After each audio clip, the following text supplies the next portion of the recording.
दोस्तों, अगर आपसे मैं कहूं कि कंपाउंड इंटरेस्ट के इस क्वेश्चन को आपको सॉल्व करना है बिना पेन उठाए मात्र 2 सेकंड में, तो क्या आप मानेंगे? लोग क्या करते हैं कि कंपाउंड इंटरेस्ट निकालने के लिए इस बड़े से फार्मूले का प्रयोग करते हैं। फार्मूला तो सही है और आपका आंसर भी आता है सही, लेकिन इस फार्मूले से सॉल्व करने में आपको लगता है काफ़ी समय। तो आज की इस वीडियो में हम कंपाउंड इंटरेस्ट की ऐसी ट्रिक लेकर आए हुए हैं जिससे आप क्वेश्चनों को मात्र कुछ ही सेकंडों में सॉल्व कर पाएंगे, जिससे आपका समय बचेगा। तो चलिए दोस्तों, आज की इस वीडियो को हम करते हैं स्टार्ट। तो सबसे पहले हम यहाँ पर सीखेंगे कंपाउंड इंटरेस्ट के कुछ बेसिक फार्मूले। तो सबसे पहला आपका जो कंपाउंड इंटरेस्ट का फार्मूला होता है वो अमाउंट के बेसिस पर होता है, यानी कि मिश्र धन के बेस पर होता है। तो फार्मूला होता है आपका ए बराबर पी, कोष्टक में होता है 1+r/100 जहाँ पर जो ए होता है वो होता है अमाउंट यानी कि मिश्र धन, और जो पी होता है वो होता है आपका प्रिंसिपल यानी कि आपका मूल धन। आर होता है रेट ऑफ इंटरेस्ट यानी कि दर, और टी होता है यहाँ पर समय। तो आज की इस वीडियो में हम कंपाउंड इंटरेस्ट दो तरीके से निकालना सीखेंगे। आपका पहला जो तरीका होगा वो होगा सक्सेसिव, और दूसरा जो तरीका होगा वो होगा आपका रेशियो मेथड। तो सक्सेसिव मेथड को आपका फार्मूला आपको याद ही होगा। इसका फार्मूला होता है x प्लस वाई, प्लस में होता है आपका x इंटू वाई अपान में 100। ये होता है आपका सक्सेसिव मेथड। तो चलिए दोस्तों, हम इन दोनों मेथड को हम क्वेश्चन के माध्यम से यहाँ पर सीखते हैं। तो आज का हमारा कंपाउंड इंटरेस्ट का पहला क्वेश्चन है कि शिवा ने एक फाइनेंस कंपनी से वार्षिक रूप से चक्रवृद्धि की जाने वाली 20% वार्षिक ब्याज की दर पर 12,000 रुपये की राशि उधार ली। तो 2 वर्ष की अवधि के लिए हमें ज्ञात करना है कि चक्रवृद्धि ब्याज क्या होगा। तो यहाँ पर इस क्वेश्चन को हम सॉल्व करेंगे सक्सेसिव मेथड से। तो सक्सेसिव मेथड का अभी अभी हमने आपको फार्मूला बताया है कि फार्मूला होता है x प्लस वाई, प्लस में होता है x इंटू वाई अपान में 100। तो यहाँ पर जो फार्मूला होता है वो दर पर अप्लाई होता है, यानी कि रेट पर अप्लाई होता है। तो यहाँ पर देखें तो पहले वर्ष के लिए भी रेट 20% है और दूसरे वर्ष के लिए भी रेट 20% है। तो यहाँ पर हमारा फार्मूला हो जाएगा x प्लस वाई, यानी कि 20% प्लस का 20%, तो हो जाएगा यहाँ पर आपका 40%, और प्लस में करेंगे x इंटू वाई यानी कि 20% इंटू 20%, तो दोनों का गुणा कर देंगे तो आ जाएगा 400, और अपान में कर देंगे 100।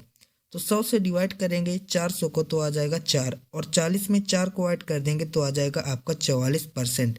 यानी कि इस क्वेश्चन में हमें ज्ञात करना है 12,000 का 44%, जो कि हमारा निकल कर आ जाएगा चक्रवृद्धि ब्याज। लेकिन यहाँ पर सक्सेसिव निकालने के लिए भी आपको एक ट्रिक पता होनी चाहिए। तो ट्रिक आपकी कुछ इस प्रकार से है। तो मान लेते हैं दोनों वर्षों के लिए जो रेट ऑफ इंटरेस्ट है, जो ब्याज की दर है, वो है 20%। तो इसके लिए ट्रिक यह है कि यहाँ पर दिया गया है 20%। अब हमें निकालना है 2 वर्ष के इसका सक्सेसिव। तो करना क्या है, 20 और 20 को ऐड कर देना है, तो यहाँ पर हो जाएगा आपका 40%, और इनटू में करना है यहाँ पर आपको 20 का स्क्वायर। तो 20 का स्क्वायर हो जाएगा 400। अब लेकिन यहाँ पर हमें 2 डिजिट लेना है, तो यहाँ पर 2 डिजिट हम यहाँ पर दोनों जीरो को कैंसिल कर देंगे और 4 इस 40 में ऐड कर देंगे, तो यहाँ पर आ जाएगा 44%, और इसके पहले भी हमारा 44% ही आया था। अब यहाँ से हम 12,000 का 44% फाइंड आउट कर लेंगे, जो कि हमारा हो जाएगा चक्रवृद्धि ब्याज। तो यहाँ पर लिखेंगे 12,000 और इसका निकाल लेंगे हम 44%। तो 44 अपान में कर देंगे 100, तो यहाँ से हमारा 12,000 का 44% निकल कर आ जाएगा।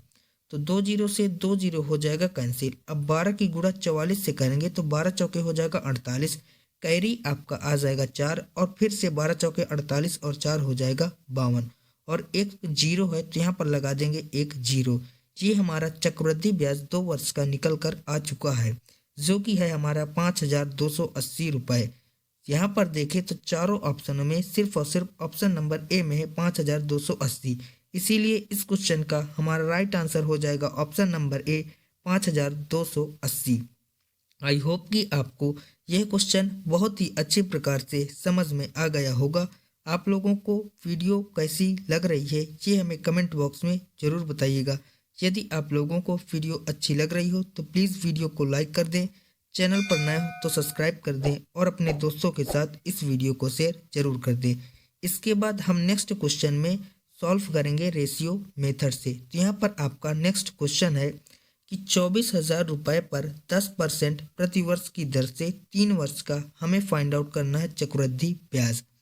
तो यहाँ पर इस क्वेश्चन को यदि हम रेशियो मेथड से सॉल्व करेंगे तो हमारा जो पहला स्टेप यह होगा कि यहाँ पर रेट ऑफ इंटरेस्ट जो दर दी गई है उसका हम सबसे पहले फ्रैक्शनल वैल्यू को कर लें फाइंड आउट। तो यहाँ पर जो दर है वो है 10% वार्षिक।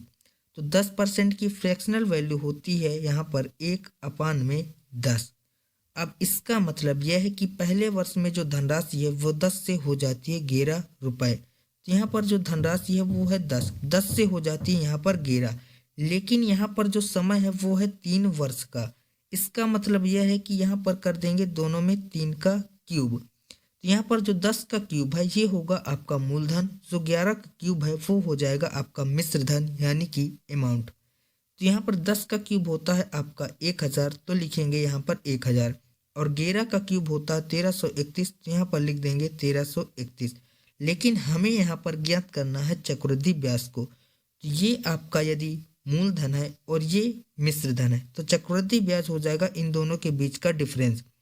तो 1000 और 1331 के बीच का डिफरेंस है यहाँ पर 331। तो हमें यहाँ पर 331 रेशियो की वैल्यू को फाइंड आउट करना है। तो यहाँ पर 1000 जो है वो है आपका मूलधन, और यहाँ पर देखिए क्वेश्चन में तो मूलधन है 24,000, यानी कि 1000 रेशियो की वैल्यू है 24,000। तो हम ज्ञात कर लेंगे 331 रेशियो की वैल्यू। तो यहाँ पर एक रेशियो की वैल्यू आ जाएगी 24, और 24 की गुणा यदि हम यहाँ पर कर लें 331 से, तो यहाँ पर हम मल्टीपल से भी इस क्वेश्चन को उड़ा सकते हैं। सबसे पहले यूनिट डिजिट से देखें तो यूनिट डिजिट आएगा आपका 4। तो यहाँ पर देखें तो ऑप्शन नंबर बी में 4 नहीं है, तो ये आंसर नहीं होगा। इसके बाद देखें तो 24 का मतलब होता है 8 गुणा 3, यानी कि इन चारों ऑप्शनों में हम 8 का मल्टीपल भी चेक कर सकते हैं।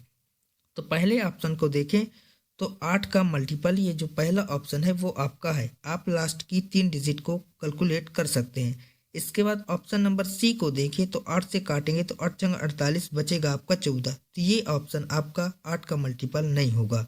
इसके बाद ऑप्शन नंबर डी को चेक करेंगे लास्ट के 3 डिजिट को, तो 0 और 44 है, तो 44 आपका 8 का मल्टीपल नहीं होता। इसीलिए यहाँ पर हम देखें तो सिर्फ और सिर्फ ऑप्शन नंबर ए जो है वो हमारा 8 का मल्टीपल है।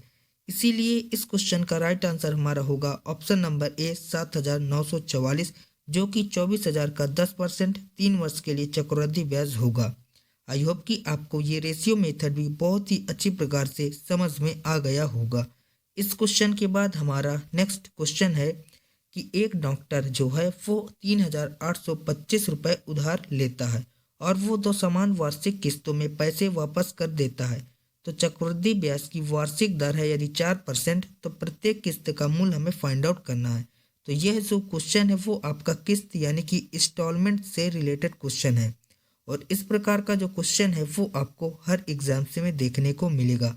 आज की इस वीडियो में हम आपको बताएंगे इस प्रकार के क्वेश्चनों को सॉल्व करने की सबसे बेस्ट ट्रिक। तो यहाँ पर हमारा पहला स्टेप यह होगा कि जो हमें दर दी गई है उसकी हम फ्रैक्शनल वैल्यू को फाइंड आउट करें। तो यहाँ पर जो दर है वो है 4% वार्षिक। इसकी फ्रैक्शनल वैल्यू होती है 1/25। इसका मतलब यह है कि धनराशि जो है वो 25 से बढ़कर हो जाती है, 1 बढ़ जाती है तो हो जाती है 26। अब हमें क्या करना होता है कि जब भी हमें इंस्टॉलमेंट यानी कि किस्त को फाइंड आउट करना होता है तो यहाँ पर समय का हमारा विशेष ध्यान होता है। तो यहाँ पर समय है 2 वर्ष, तो यहाँ पर क्या करेंगे, दूसरी बार जो इंस्टॉलमेंट होगी वो हो जाएगी 25 के स्क्वायर से 26 का स्क्वायर। फिर यहाँ पर इंस्टॉलमेंट को सेम करते हैं और यहाँ पर इंस्टॉलमेंट के बराबर करते हैं। ये होता है हमारा लंबा प्रोसेस। लेकिन हम यहाँ पर ट्रिक की बात करें तो यहाँ पर जो आपका आंसर होगा वो हमारा 26 का मल्टीपल होगा। तो 26 का मतलब होता है 13 गुणा में 2, यानी कि जो भी आंसर होगा वो 13 का भी मल्टीपल होगा और 2 का भी मल्टीपल होगा। तो सबसे पहले हम इन चारों ऑप्शनों में 2 का मल्टीपल चेक करेंगे। तो यहाँ पर देखें तो सिर्फ और सिर्फ जो ऑप्शन नंबर सी है वो आपका 2 का मल्टीपल है, बाकी ये तीनों ऑप्शन आपके 2 के मल्टीपल नहीं है। तो इसीलिए इस क्वेश्चन का हमारा राइट आंसर हो जाएगा ऑप्शन नंबर सी 2028, जो कि दोनों किस्तों का मान होगा। आई होप कि आपको यह क्वेश्चन भी बहुत ही अच्छे प्रकार से समझ में आ गया होगा। इस क्वेश्चन के बाद हमारा नेक्स्ट क्वेश्चन है कि एक राशि चक्रवृद्धि ब्याज पर निवेश करने पर 2 वर्षों में स्वयं का 1.69 गुना हो जाती है। तो ब्याज की दर को हमें फाइंड आउट करना है। तो जब भी आपको इस प्रकार का क्वेश्चन देखने को मिले तो इसके लिए ट्रिक बहुत ही आसान है, जिससे आप इस क्वेश्चन को मात्र बिना पेन उठाए कुछ ही सेकंडों में सॉल्व कर लोगे। तो यहाँ पर ट्रिक आपकी कुछ इस प्रकार से, जितने का गुना हो रहा है तो यहाँ पर देखें तो 1.69 का गुना हो रहा है। तो यहाँ पर समय है 2 वर्ष, तो इसका ले लेना है हमें रूट। तो 169 का रूट होता है यहाँ पर आपका 13। अब क्या करना है, दशमलव के बाद जितने अंक हो उसको काट देना, उसके लास्ट में लगा देना है एक जीरो। तो यहाँ पर जो दर आ जाएगी वो आ जाएगी आपकी 30%। तो इस क्वेश्चन का राइट आंसर होगा हमारा 30%, option number D. I hope कि आपको यह ट्रिक बहुत ही अच्छी प्रकार से समझ में आ गई होगी। इसी बेसिस पर एक नेक्स्ट क्वेश्चन है, आइए उसको भी देख लेते हैं। तो क्वेश्चन है आपका कि एक धनराशि 3 वर्षों में चक्रवृद्धि ब्याज पर 1.331 गुनी हो जाती है। तो हमें ब्याज की दर को फाइंड आउट करना है। तो यहाँ पर जो धनराशि है वो चक्रवृद्धि ब्याज पर 1.331 गुनी होती है। तो सबसे पहले हम इसका रूट ले लेंगे, यानी कि क्यूब रूट लेंगे, क्योंकि यहाँ पर 3 वर्ष का समय है। तो 1331 होता है वो होता है आपका 11 का क्यूब। तो यहाँ पर आ चुका है आपका 11। अब आपको क्या करना है कि यहाँ पर इस डिजिट को काट कर एक जीरो ऐड कर देना है, यही होगा आपका रेट ऑफ इंटरेस्ट। तो यहाँ पर जो रेट ऑफ इंटरेस्ट, जो ब्याज की दर आएगी वो आ जाएगी 10%। तो इस क्वेश्चन का राइट आंसर होगा हमारा ऑप्शन नंबर सी 10%। और इस क्वेश्चन के बाद हमारा नेक्स्ट क्वेश्चन है कि एक राशि चक्रवृद्धि ब्याज होने वाले 2 वर्ष में 12,100 रुपये और 3 वर्ष में हो जाती है 13,310 रुपये। तो ब्याज की दर को हमें फाइंड आउट करना है। तो यहाँ पर जो धनराशि है वो मान लेते हैं पहले वर्ष, यहाँ पर मूलधन जो है वो है पी। अब 2 वर्षों के बाद यहाँ पर हो जाती है 12,100 रुपये, और आफ्टर 3 वर्ष के बाद यहाँ पर हो जाती है 13,310 रुपये। अब हमें यहाँ पर ब्याज की दर को फाइंड आउट करना है। तो यहाँ पर लगे हैं 2 वर्ष और यहाँ पर लगे 1 वर्ष। तो यहाँ पर जब भी आपको बीच में 1 वर्ष का डिफरेंस दिख जाए तो वहाँ पर जो रेट ऑफ इंटरेस्ट होती है वो निकालना बहुत ही आसान होता है। तो सबसे पहले हम यहाँ पर जो 12,100 रुपये है और जो 13,310 रुपये, इन दोनों का निकाल लेंगे रेशियो। तो यहाँ पर देखें तो एक जीरो से एक जीरो हो जाएगा कैंसिल, फिर 11 से काटेंगे तो 11 हो जाएगा आपका 121, और 11 की गुणा डिवाइड यदि 1331 से करेंगे तो यहाँ पर आ जाएगा आपका 121। इसके बाद इसको फिर से 11 से काटेंगे तो 11 का नाम 11 होगा और 11 हो जाएगा 121। यदि यहाँ पर हम दर को फाइंड आउट करें तो 10 की जो वस्तु है वो 11 की हो गई, यानी कि यहाँ पर 1 रुपये बढ़ गए हैं, कितने पर, 10 पर। तो निकाल लेंगे 100 पर। तो यहाँ पर हमारा जो रेट ऑफ इंटरेस्ट है वो निकल कर आ जाएगा। 10 से काटेंगे 100 को तो जाएगा जीरो, कैंसिल हो जाएगा, और यहाँ पर आ जाएगा आपका 10%। यानी कि जो यहाँ पर रेट ऑफ इंटरेस्ट होगा, जो ब्याज की दर होगी वो आ जाएगी आपकी 10%। तो इस क्वेश्चन का राइट आंसर होगा हमारा 10%, ऑप्शन नंबर डी। और इस क्वेश्चन के बाद जो आपका नेक्स्ट क्वेश्चन है वो यह है कि एक राशि पर 10% की दर से 2 वर्षों के लिए चक्रवृद्धि ब्याज और साधारण ब्याज के बीच का अंतर है 50 रुपये। तो हमें मूलधन को फाइंड आउट करना है। तो यहाँ पर जब भी आपको 2 वर्ष के चक्रवृद्धि ब्याज और साधारण ब्याज के बीच का अंतर पूछे तो उसके लिए फार्मूला होता है PR² अपन में 100 का स्क्वायर। यही होता है आपका डिफरेंस का फार्मूला। इसके अलावा आप इसको दूसरे तरीके से भी सॉल्व कर सकते हैं। वो कैसे, आपको यहाँ पर पता होगा, जो सिंपल इंटरेस्ट होता है वो होता है दर इंटू में समय। तो दर है यहाँ पर 10%, समय है 2 वर्ष, तो 10 गुना हो जाएगा यहाँ पर 20%। अब यदि हम यहाँ पर कंपाउंड इंटरेस्ट ज्ञात करें तो हमने आपको अभी सक्सेसिव का फार्मूला बताया था, उसी फार्मूले से हम 10% का यहाँ पर सक्सेसिव ज्ञात कर लेंगे। तो 10% का 2 वर्ष के लिए सक्सेसिव हो जाएगा आपका 21%। अब हमें यहाँ पर पहले से दिया गया है चक्रवृद्धि ब्याज और साधारण ब्याज के बीच का अंतर 50 रुपये। अब यहाँ पर अंतर देखें तो 1% का है, तो यानी कि 1% की वैल्यू यहाँ पर 50 रुपये। अब हमें ज्ञात करना है मूलधन, तो मूलधन हमेशा होता है 100%। तो यहाँ से हम 100% की वैल्यू को यदि फाइंड आउट करें तो यहाँ पर 50 में कर देंगे 100 की गुणा, तो यहाँ पर आ जाएगा आपका 5000, यानी कि मूलधन आ जाएगा आपका 5000। तो इस क्वेश्चन का राइट आंसर होगा हमारा 5000, ऑप्शन नंबर ए। और आज का ये हमारा लास्ट क्वेश्चन था। सो आज की यह वीडियो आप लोगों को काफ़ी हेल्पफुल लगी होगी, तो वीडियो को आपको लाइक कर देना है और यदि आप चैनल पर नए हो तो सब्सक्राइब कर देना है। मिलते हैं नेक्स्ट वीडियो में, तब तक के लिए जय हिंद, वंदे मातरम।